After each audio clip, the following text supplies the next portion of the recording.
Assalamualaikum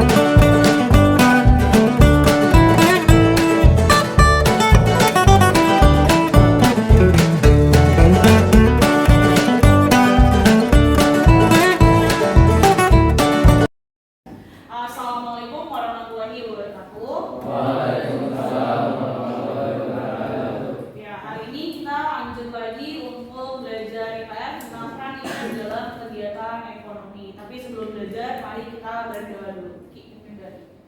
Sebelum kita memulai pelajaran hari ini, alangkah baiknya kita berdoa. Berdoa dimulai. Bismillahirrahmanirrahim. Oke, kita bisa absen dulu ya. Ali, Alif, Fadil, Yusuf. Udah semua? Ya, oke. Hari ini gimana kabarnya? Alhamdulillah, semuanya sehat walafiat ya. Semangat belajar hari ini. Untuk pembelajaran hari ini kita akan belajar tentang peran iptek dalam kegiatan ekonomi. Ada yang masih ingat sebelumnya kita belajar apa? Dampak negatif dan dampak positif dari iptek dalam kegiatan sehari-hari. Kemarin 3 barang yang kita bahas ada apa aja?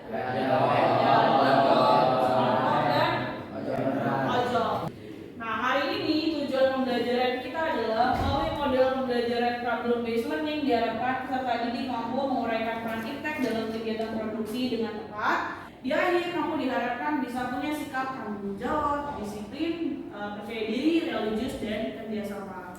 Nah, ini adalah cakupan materi kita hari ini. Materi pembelajaran kita hari ini adalah peran iptek dalam kegiatan produksi, peran iptek dalam kegiatan distribusi, dan peran iptek dalam kegiatan konsumsi. Untuk hari ini penilaian yang dilakukan itu ada 3 penilaian, sama kayak kemarin. Penilaiannya ada apa aja? Ya, ada presentasi, diskusi, dan evaluasi individu. Sampai sini jelas semua ya? Ya, sekarang silakan disimak video lanjutan dari video yang kemarin. Halo, Assalamualaikum anak-anak. Bagaimana kabarmu hari ini? Bagaimana peran iptek dalam menunjang kegiatan ekonomi? Dalam kegiatan produksi, iptek dapat menunjang kegiatan produksi, terutama kebutuhan akan mesin-mesin produksi dan bahan baku untuk produksi. Oke, tadi udah dijelasin ya sedikit tentang peran iptek dalam kegiatan ekonomi. Nah, sekarang kita bahas peran iptek dalam kegiatan distribusi.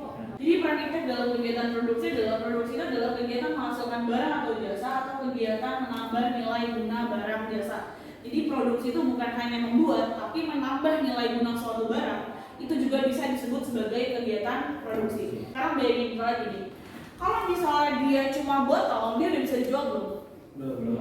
Botol bisa dijual? Botol bisa, tapi ketika ditambahin merek, maka akan jadi lebih mahal nggak nilai jualnya? Atau cuma ditambahin sablonan atau printing apapun? Nah, menambahkan nilai guna suatu barang itu bisa disebut sebagai produksi. Nah, caranya adalah iptek dalam produksi itu melalui mesin-mesin yang membantu seluruh kegiatan kita dalam produksi sesuatu. Bayangin misalnya gini, kamu misalnya mau produksi sepatu, kalau jahitnya manual, kira-kira sehari bisa jadinya berapa? Nah, sehari mungkin bisa jadinya 1 sampai 10 item sepatu. Kalau pakai mesin jahit, kira-kira kamu bisa mampu nggak untuk mencapai lebih dari 20 produksi sepatu, 20 pasang? Nah, di situ adalah peran iptek dalam produksi. Jadi mesin-mesin yang ada membuat kinerja kita semakin cepat sehingga kapasitas produksi semakin bertambah. Oke, sekarang kita bagi kelompok lagi ya. Kelompoknya mau berdasarkan tempat duduk atau mau dibagi? Berdasarkan tempat duduk aja lah ya, biar bisa pindah-pindah. Seperti biasa, kayak kemarin kelompoknya 5-5. Nah, dilihat gambarnya. Amati gambar yang terdapat di LKP. Yang pertama adalah gambar produksi. Jadi dia produksi bakso. Jadi ini ada gambar mesin bakso. Lalu kegiatan kedua itu adalah apa? Kontainer. Itu adalah kontainer box yang ada di pelabuhan. Itu adalah termasuk di dalam kegiatan distribusi. Lalu yang ketiga ini ada ibu-ibu belanja di Segari. Tahu Segari? Ya. Aplikasi belanja online, tapi buat sayur-sayuran sama kebutuhan pokok. Kayak gitu. Nah, sekarang pertanyaannya adalah peran iptek dalam kegiatan produksi itu apa? Silakan ditulis. Lalu di sini nomor 2 ada peran iptek dalam kegiatan distribusi itu apa? Lalu ada peran iptek dalam kegiatan konsumsi itu apa? Lalu dituliskan dampak negatif dari produksi, distribusi, dan konsumsinya apa. Yang terakhir adalah upaya yang dapat dilakukan untuk meminimalisir dampak negatif dari iptek berdasarkan kegiatan konsumsi, produksi, dan distribusi. Dan silakan dikerjakan. Ada yang ingin ditanyakan? Nah, silakan dikerjakan. Boleh dibuka laptopnya untuk mencari referensi yang lain.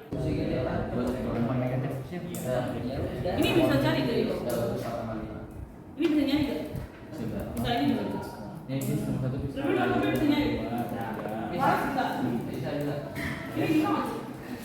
Ini bisa buat. Jangan tuh nggak bisa kasih.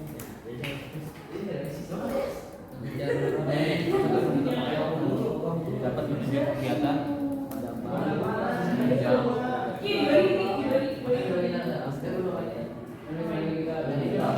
kegiatan produksi terutama kebutuhan Apa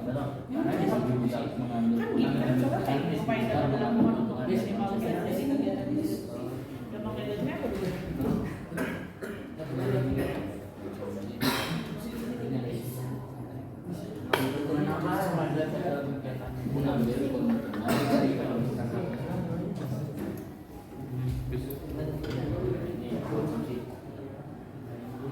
Menyebabkan bingungnya apa? menyebabkan Upaya untuk meminimalisir dampak negatifnya dulu. Itu bagus. Bisa nanti tulisannya. Udah bisa dibahas. Dalam menyebabkan apa cerita? Ada durang. Berbalik. Dua aja.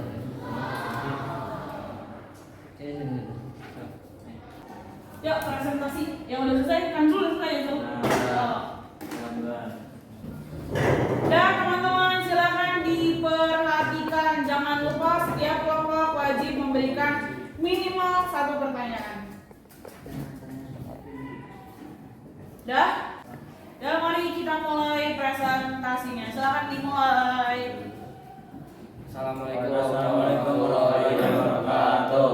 Waalaikumsalam warahmatullahi wabarakatuh.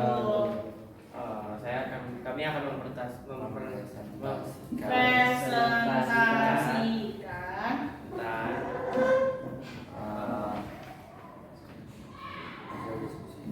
hasil diskusi peran iptek dalam kegiatan produksi, distribusi, dan konsumsi. Kita akan menerangkan tentang peran iptek dalam kegiatan distribusi. Dalam kegiatan konsumsi, iptek dapat memberikan kemudahan konsumen dalam pemenuhan kebutuhan dalam berbelanja, misalnya seperti pada gambar. Iptek mempercepat dan mempermudah konsumen untuk mendapatkan belanjaan yang diinginkan, bahkan tanpa harus mendatangi tempat belanjanya secara langsung. Dampak negatif dari penggunaan iptek dalam kegiatan konsumsi adalah berlaku boros akibat banyaknya barang yang dihasilkan oleh penggunaan iptek. Sudah. Silakan, ada yang mau bertanya? Teman-teman, ada yang mau bertanya? Bukan ada deh, harus ada yang nanya.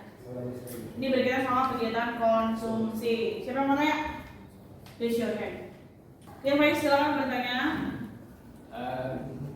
Kan jadi sebagai konsumen kita sekarang zaman yang beli di online. Sekarang kan di online jadi kayak kita lihat barang di aplikasinya bagus pas sampai ke rumah tuh ada zong ya kan.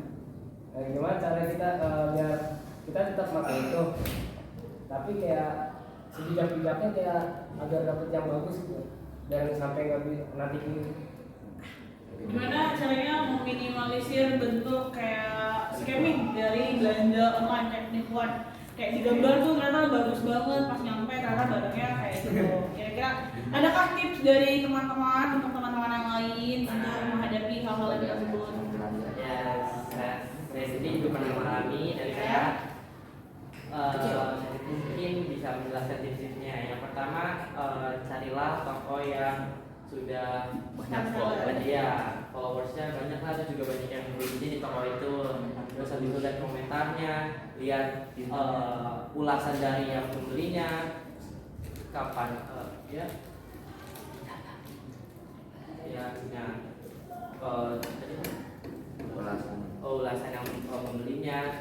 pintar-pintar dalam melihat produk yang ingin dibeli. Ya, iya. Kan udah banyak tuh Shopee, Lazada, Tokopedia yang terpercaya. Atau kalau kalian yang mau ingin dibeli dari barang dari luar negeri juga ada, bisa transit. Dah? Ada lagi yang mau nanya terkait dengan kegiatan pengaruh impact dalam kegiatan konsumsi gitu kan? Kalau tadi pertanyaan Faiz kayak kegiatan konsumsi melalui online tuh rentan dengan MMS scanning kan? Karena impact tuh rentan dengan scanning. Ada lagi pertanyaan lain? Cukup. Udah? Cukup? Nambah lagi? Kalau enggak, Miss yang menambahkan ya. Jadi untuk pertanyaan pertama tadi dari Faiz ya. Faiz tadi nanya yang pertama. Nanya apa ya tadi? Yang oh ya, gimana caranya mengatasi scamming dari belanja online gitu, dari kegiatan konsumsi melalui online. Caranya adalah tadi betul, silakan dilihat reviewnya dan jangan mudah percaya barang yang murah, karena balik lagi dalam konsep ekonomi ada harga ada rupa. Iya, kalau ada harga ada kualitas. Sampai sini semua jelas? Jelas. Saya lagi ingin bertanya. Nah, kalau enggak mari kita beri tepuk tangan untuk kelompok konsumsi. Sekian dari kami. Wassalamualaikum warahmatullahi wabarakatuh. Waalaikumsalam warahmatullahi wabarakatuh. Terima kasih. Tepuk tangan. Oke, sekarang silakan ditutup laptopnya dan dibuka bahan ajarnya. Di situ ada latihan soal yang harus kalian kerjakan. Silakan dikerjakan latihan soalnya. Kalau sudah selesai silakan dikumpulkan ke review lagi.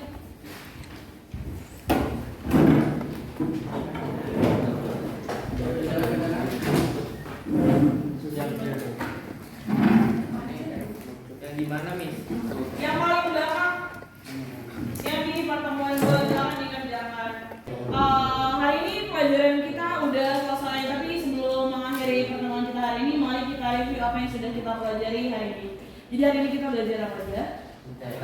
Distribusi. Ya, jadi pertama kita belajar tentang peran impact dalam kegiatan distribusi, dalam kegiatan produksi, distribusi dan konsumsi. Produksi adalah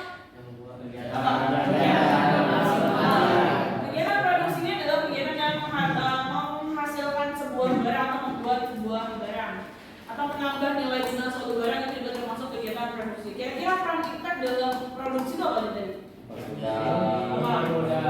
Ya kayak apa?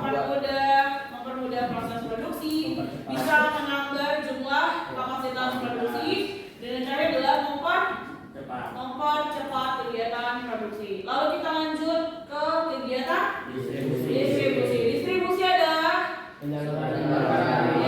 distribusi adalah kegiatan penyaluran barang dari produsen melalui konsumen.